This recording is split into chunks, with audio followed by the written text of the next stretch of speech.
When Hannah was 10, she was a harsh critic of her teachers, and she wrote about them in her diary. Thursday the 12th. We had a substitute teacher today at school. She was ugly, but nice. Today was a really good day. That's Hannah reading from her childhood diary. I'm Dan Meisner, and this, right now, is Grown Ups Read Things They Wrote as Kids. How are you doing tonight? It's very, very, very nice to see you.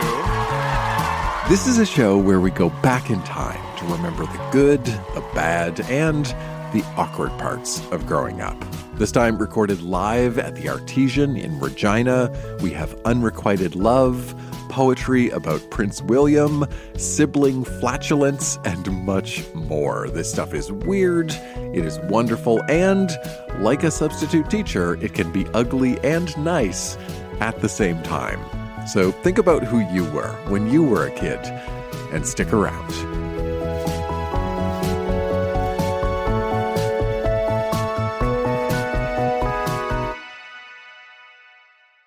Poetry is always popular at Grown Ups Read Things They Wrote as Kids, and our next reader, Kate, brought along 2 poems she wrote at 15. These are love poems, and they're about somebody in particular, Prince William. Live on stage, here's Kate.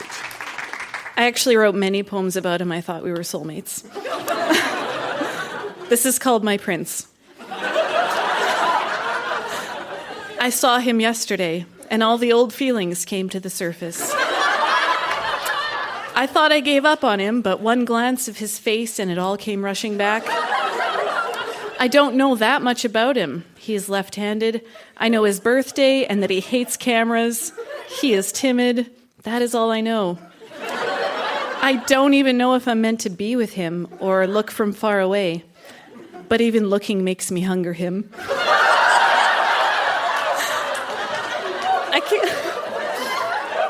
I can't torture myself anymore. I have to push it aside because deep down I can't make up my mind. Is it my brain telling me we are meant to be, or is it my heart? It may be a hunger so strong I mistake it for something more. Only time will tell.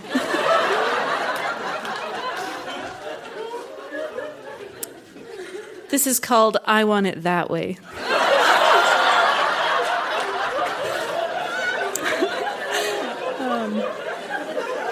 I think about you more and more every day. I can't help myself, but I think of the future. I dream of us meeting, what we say, where we go. I dream about our wedding, our future. I know it is so unhealthy because I may never even meet you. I'll watch you get married to someone else at 2 a.m. on my black and white TV. In my rundown home with no one to love because I refuse them all, saving myself for you. Do I wait for you to come? What if I end up alone? Do I marry someone I love? What if we do meet and you are my soulmate?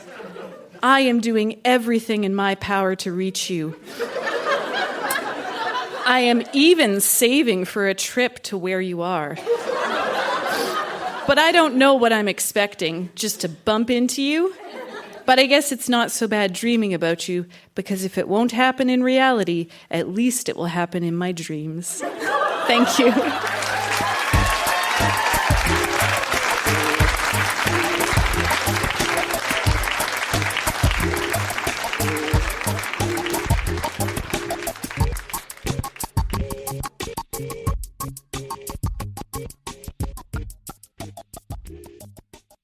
In order to understand our next reading, you need to know a little bit about somebody named Toller Cranston. Now, if you're not familiar, Toller Cranston was a renowned Canadian figure skater and artist, and he was kind of a big deal in the Canadian figure skating world of the 1970s. And the only other thing you need to know about Toller Cranston is that when our next reader, Lynette, was 12, she was a great admirer of his. At our Regina show, Lynette shared a few private diary entries all about getting to see Taller Cranston perform live, and also about her first kiss, which was not with Taller, but instead with a guy named Billy. October 23rd, 1976. Dear Diary, so many things have happened. I don't know if I can jot them all down in one night. We just finished watching an hour special on TV about Taller Cranston. You know that skater is the most talented man I have ever seen. He skates as artistic as he paints. I've always admired him as an amateur and now as a professional. Now down to the nitty-gritty. I'm going around with Billy Poulin. Would you believe it? It all started out at Anna Lee's mixed birthday party. Only a few from the class were invited. We played Truth or Dare. We danced a lot. Then a few weeks after, we asked Mr. Scheer if we could move our desks, and now mine is right beside his. I really like him, but not in the way I like John. That's different. If only I could show him how much I like him. All the girls and guys that are going around in our class go behind a big shed behind the school.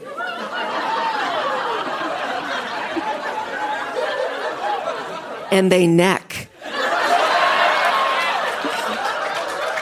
Yes, neck. Billy wants me to go there with him. I don't really want to go. Well, besides, I wouldn't know what to do anyway. I've never done anything like that before. But I'm afraid he won't like me. But I'm not going to do something just because everybody else is. Oh well, more later. November 20th, 1976. Dearest Diary, today, the most exciting experience happened to me, Lynette Piper. Can you believe it? Not what you think. A few weeks ago, there was a flash bulletin in the Mount Paul newsletter. It said that Taller Cranston and his ice show would be doing a few shows in Kelowna around the 20th. One problem, though. You could only go if you belonged to the Mount Paul Skating Club, because they reserved 50 seats and rented a chartered bus. But guess what? I got to go. We left this morning at 11 and arrived at 2:30 to see the show. Fantastic, outstanding, spectacular. No word seems to describe how good it was. Top Canadian skaters, singles and pairs, together made up the show called The Ice Show. When he skated, you could feel such a tingling feeling. It was something I will never forget. After the show, everyone wanted his autograph, but Taller was beat. So much. And I wrote, exorcism. And then I crossed it out and I went, so much exertion and energy in that 2.5-hour show. A few friends and me, we knocked on his dressing room door, but he had already left. He came out a few minutes earlier in a leather jacket with the collar done up and a hat over his face. He jumped into a car and he left. I don't blame him, though. After such a tiring performance, he had to do another one show later that night at 8 o'clock. But even if we didn't get an autograph, we still wrote him a note. And we gave it to his secretary, who was in the dressing room cleaning up.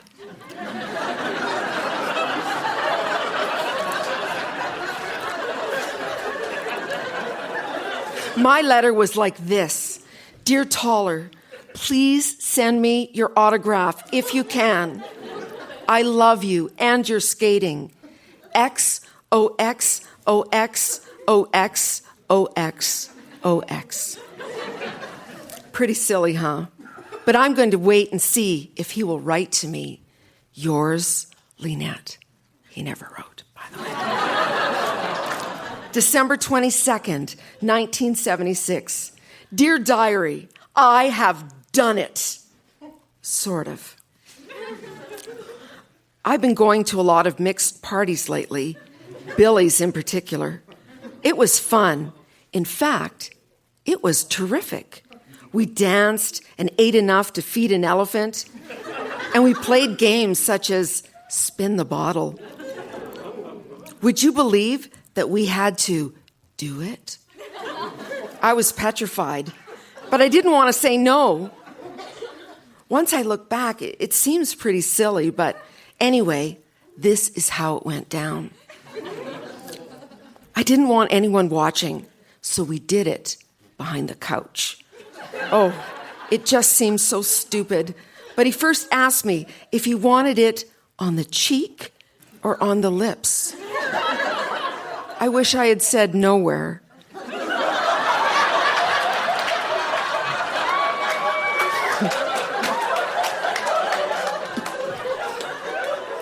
But I did say, I don't care. He sort of kissed me in between the lips and the cheek. Everyone laughed. I felt so dumb, so embarrassing. More later. Yours, Lynette. Thank you.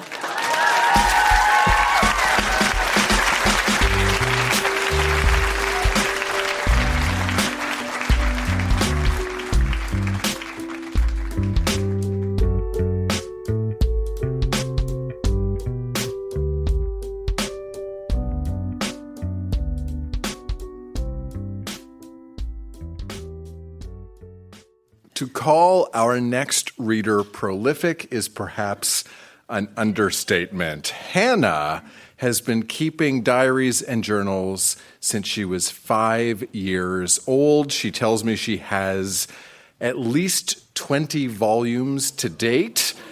And we are tonight going to hear some selections from the diary Hannah kept at 10 years old. She says she had a lot of things going on that she felt very deep emotions about that she didn't necessarily know how to handle, including love interests at school, arguing with her brothers, a mean girl situation, and we're going to hear all about it right now. Please welcome Hannah to the Grown Ups Read Things They Wrote as Kids stage.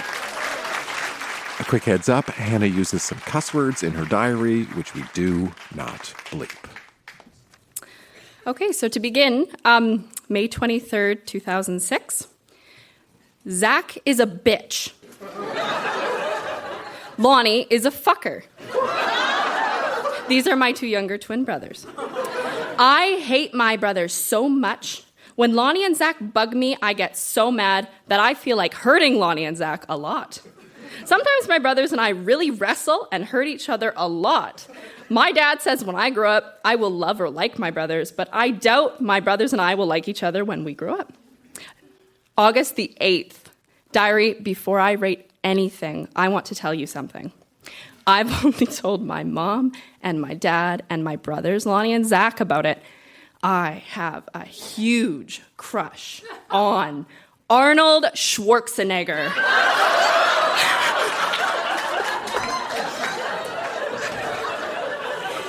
I know it's dumb, but it's just that I think about him sometimes, and today, for some reason, I fell in love with him. I am having daydreams that I'm going to go to California and meet Arnold. I mean, I'm too in love with him. My mom said that when we get enough money, we can all go to California. I hope so. November the 19th. I haven't written in here for about 5 months now, and I'm going to start again.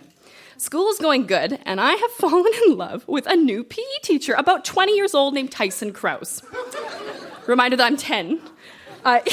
He is so hot, but that only tops him off. His personality is amazing. He's funny, he's fun, smart, cool, and once again, he is hot. I have to write some more soon, but I have to go watch a family movie with my family. Write you again soon. Bye-bye-bye. January 2nd, 2009. I am so sorry I haven't wrote for a long time, but I have been so busy getting ready for Christmas and all that jazz. By the way, the Christmas concert, the Christmas feast, and Christmas Day was also wonderfully great. I think I'm going to have my period any day now, and it's not going to be pretty.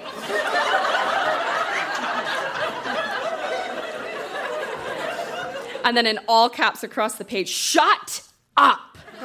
Ugh, Lonnie and Zach haven't changed that much from 2008. They're still annoying, stupid, piggish, and brainless. Gotta go. See ya. January 5th, 2009.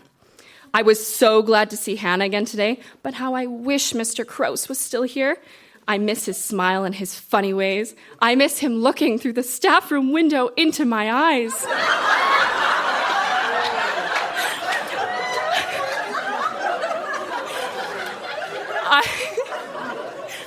I miss playing basketball and shooting hoops with him.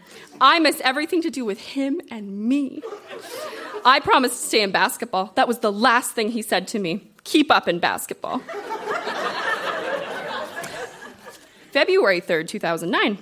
My brothers are being complete morons this morning. They were bugging me at breakfast, and they bugged me in the kitchen, and they farted in my room.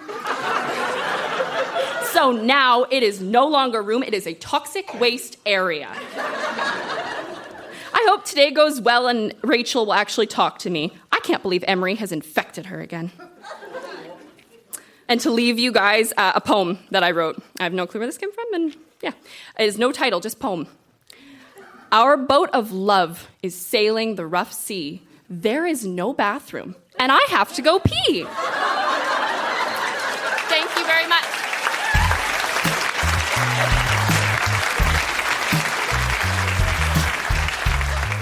Hello, everybody. I would be lying if I said I did not fart in my sister's room.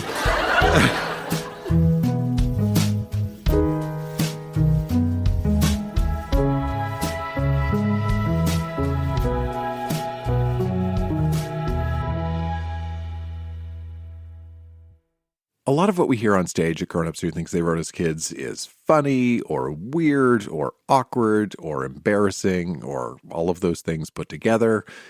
But we also hear writing that deals with the darker, more difficult parts of growing up. We hear things written by kids in really challenging times. Our next reader, Kristen, shared some excerpts from the diary she kept from 11 all the way into her teenage years. And the thing you need to know is that when Kristen was growing up, her dad joined what she describes as a fundamentalist cult. In order to understand her diary, there are a couple of terms you need to know. There's a bit of a glossary. Professed, that is a public declaration of giving your life to God.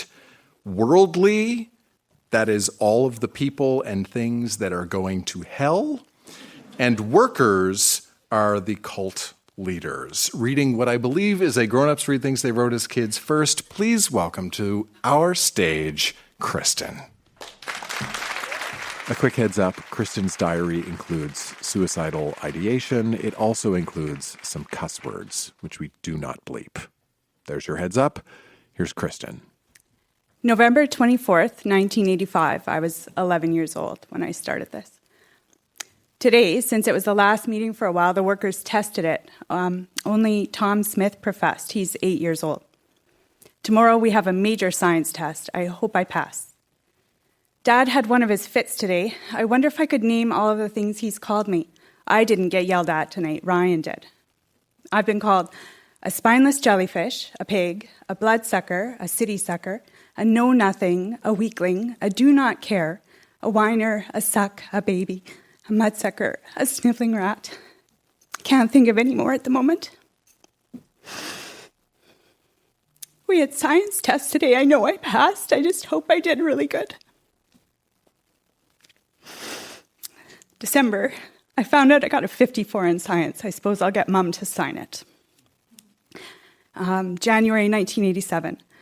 I have to admit, life's not perfect. Could do with some more clothes, of course. And then there's good old Dad. You should see what he did to Ryan's arm. The bruise is so gross, or should I say all the bruises. My legs hurt from jogging this morning. These past 2 years have been so strange. I lived in the world for 8 or 9 months, had a boyfriend, and just totally changed. If I could, I'd do those 2 years a lot different than I did, but that isn't the way it is. July 1988, I almost killed myself tonight. August 1988, I professed again. I felt I had to because of having a boyfriend and being so worldly. I can't continue having a boyfriend if I want to be professing. It'll hurt, but with God on my side, I can do it.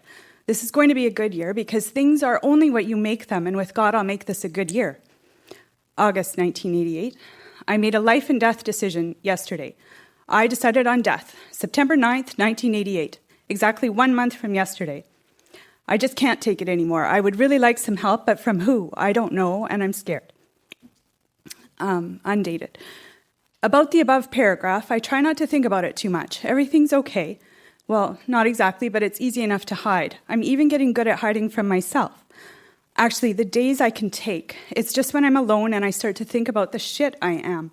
During the days, I even start thinking about my future and how I'm going to do it, and it seems so great, and I want to live and take the good and the bad and do something with my life, accomplish a dream, and then I realize at night that because it is me doing it, nothing will ever come of it, and most of it is my own fault, and I am just not strong enough to handle my family and my problems. I'm going to do things for other people because I don't really matter, and if I can make other people think I'm good, maybe I can believe it. September. I've been having my share of problems lately. I didn't do September 9th, obviously, but that doesn't mean I haven't quit thinking about it. I think I'm going to do September 9th. I mean, my life is this fucked up, and I'm only 14 and a half. Imagine how it's going to be when I'm 20 or 25. I'll spend this week making people like me. I have to remember to be quiet. I promise myself that I will take my own life before Sunday. Kristen. Sunday. Well, it's Sunday and I'm still here, not because I want to, because I'm stalling. I don't know how or where to do it, and I'm scared. I hate myself. There's no way I can change even a tiny bit of anything. I'll be married at 25 with 10 kids, so why bother? October 1988. I just realized that if anyone ever read this, they'd know more about me than I do almost. February 1988, letter to Dad. I'm going through a difficult time in my life, and I'm going to stop professing so I can decide if I really believe in the truth as you see it. I've been having serious doubts about the truth or even the existence of a God for quite a while now. I do know that I don't, at least for now, believe in God like you do, and I don't agree with the way you live your life. I'm old enough to understand what I'm doing. I'm even scared. What if what I'm giving up is correct and the right way? What if I'm losing eternal life? However, what if, for me at least, eternal life or whatever is found somewhere else? I know that at this moment you cannot accept or understand what it is I'm doing, but please leave me be. And then November 1995. On Friday night, we did mushrooms, and it was really lots of fun, but at one point I started thinking about Dad. This is something I haven't thought about for a long time. After I moved out, it was so calm, so nice to be away from all the stress, and it really shows in the way I live my life and how I feel. About a month after I moved out, Ryan came over and we were sitting on the deck and he asked me if I was peaceful, and I was. But I think I kept pushing bad things out of my head. Lately, it's just been getting harder to do that, I think, as time passes. What I used to say was that because you're related to people, you don't have to like them, but I don't know if it's that simple. If I could accept that, it would be so much easier, but sometimes I wonder if Dad even thinks about me since I left. If he does think about me, I wonder what he thinks. I know he doesn't mention my name at all. But it isn't possible to ignore your own relations. Then what is the next step? How do you rectify all the past? Is that even possible, or do you just have to deal with it and learn to accept it? Because I wonder if I spent time alone with him, we have no common ground. What could we talk about? And is it just fear and antagonism gone out of me yet? Or would that just get worse? But lately I've been thinking about the total brutal honesty that once in a while was present in our relationship, and there's got to be something there. It can't all be bad feelings. Sometimes, a lot actually, I wish he would just take my hand in his and tell me he loves me. That would somehow kind of validate my life. I just don't understand why I have such a need for his approval. I guess I don't even need him to approve, but just to love me because I'm his daughter, and that's the way it should be. Okay, thank you.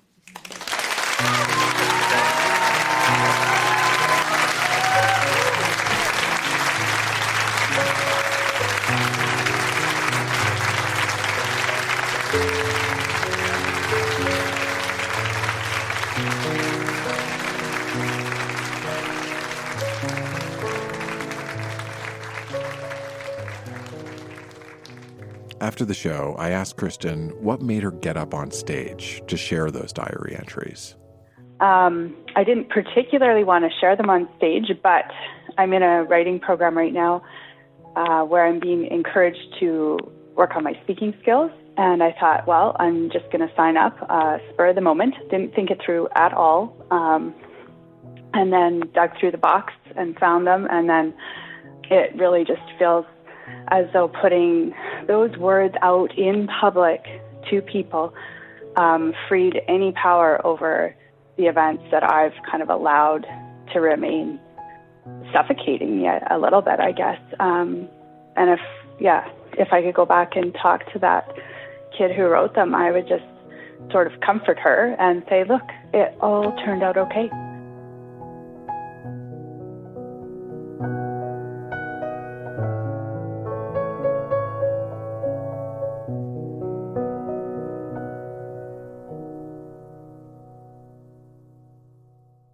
Our next reader, Krista, kept a diary growing up, and at our Regina show, she shared a couple of entries from age 8 to 11, all about crushes, taking the bus, and her relationship with her mom. Please welcome Krista to our stage. A quick heads up, Krista uses some cuss words in her diary, which we do not bleep.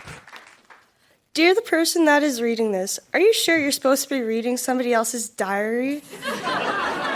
If you're my parents, then yes, I know that I'm not supposed to call other people bitches and idiots, but this isn't calling, this is writing. And if you punish me, then I'll know that you read my diary. Signed, Krista Finlay. Anyways, Saturday, February 17th, 2007. My mom is so mean. May 7th, 2007.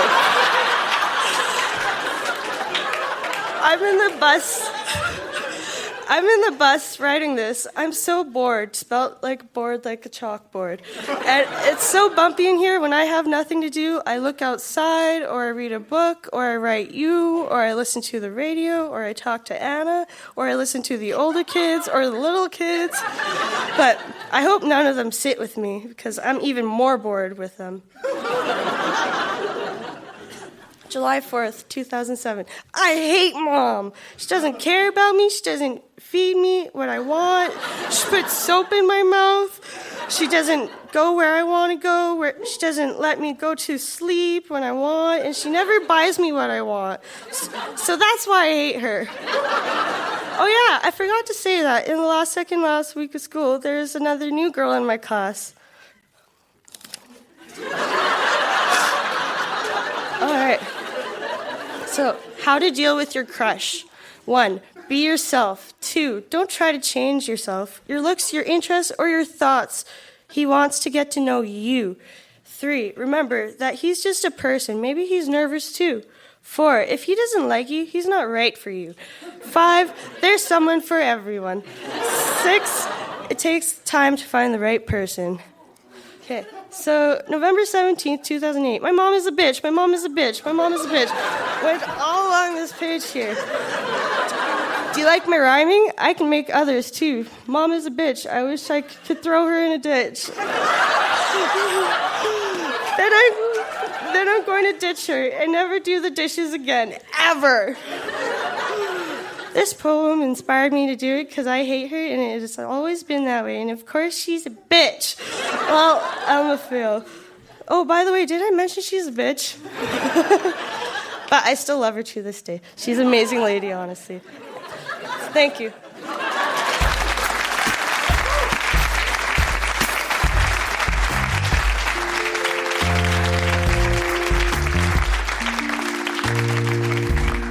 I'm glad you mentioned that your relationship with your mother is a little better now, because I was so honestly a little afraid to ask.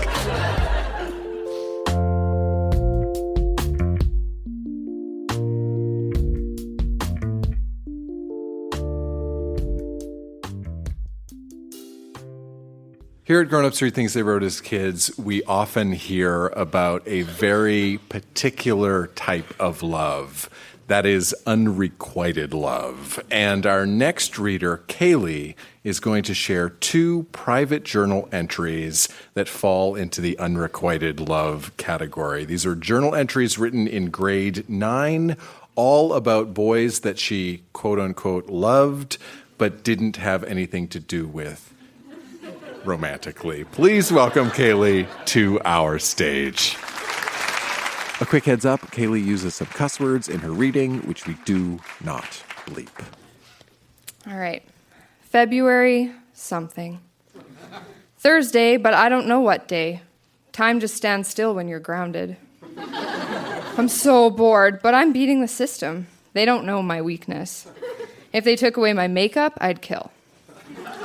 Oh, and since I'm grounded but can still go to drama practice, I took a little detour on the way and bought a magazine and smuggled it home to keep me busy.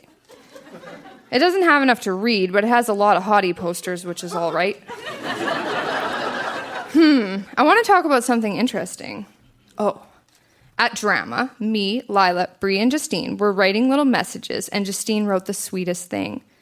Me, Bree, and Lila were all, "Oh my God, you should write for Hallmark." She wrote, "If you took a knife and cut out a little chunk of heaven in Kaylee's eyes, it would be Colton." Aww. And yet so true. He's got the sweetest upturned nose, perfect chocolatey brown hair, perfect clear skin. I never really paid attention to the color of his eyes because I just tend to get lost in them.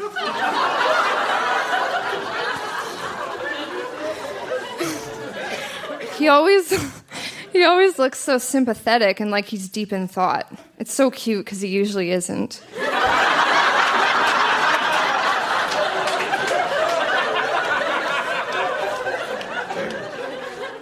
There's just something about him, something that makes you think that if you were the only human on the earth, that would be all right. And I don't mean anything sick about that. I'm not talking about survival of the species. I just think I like him now a little bit less, though. I think I'm just depressed because being grounded, I'm starting to only think about food. The pain from this didn't last too long because on September 1st, 2004, I had a new crush. Holy shit. Jared got so hot over the summer. He seemed to have beefed up a little bit because, well, yes, I was staring at his chest. I think he might have a six-pack building there. He got his hair bleached in sections, you know, like streaked, but in a guy way. And it's longer, but not too long and curly. Aww. No, wait, not curly. It's that flipped out thing I said I'd die for. And he was wearing this fire engine red Nike shirt. My hormones were flying.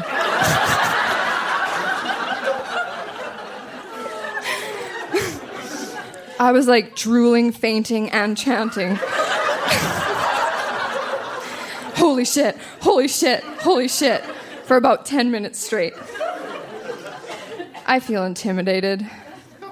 Oh, and he's got a little edge now. I saw him looking pissed and mouthing fuck under his breath. So if he's not a saint, I don't have to be either.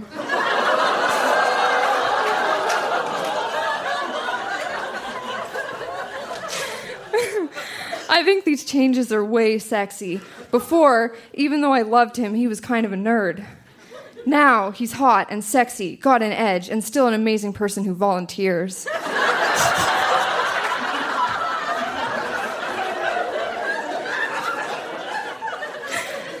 I love him. To pieces. The dance is on the 17th. Maybe I can make a move. And I did.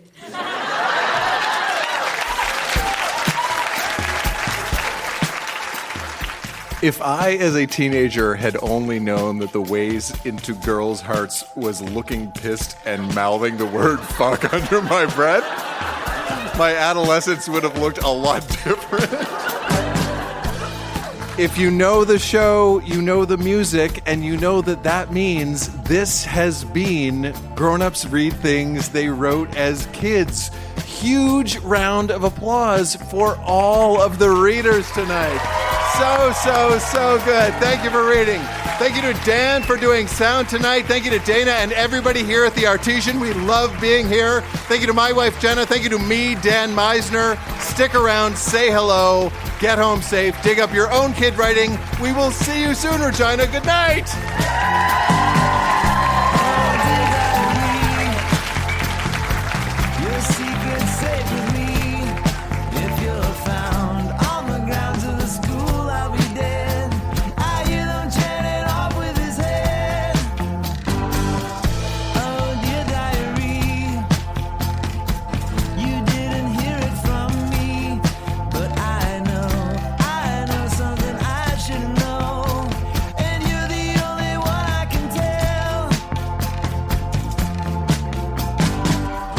I wish I had said nowhere.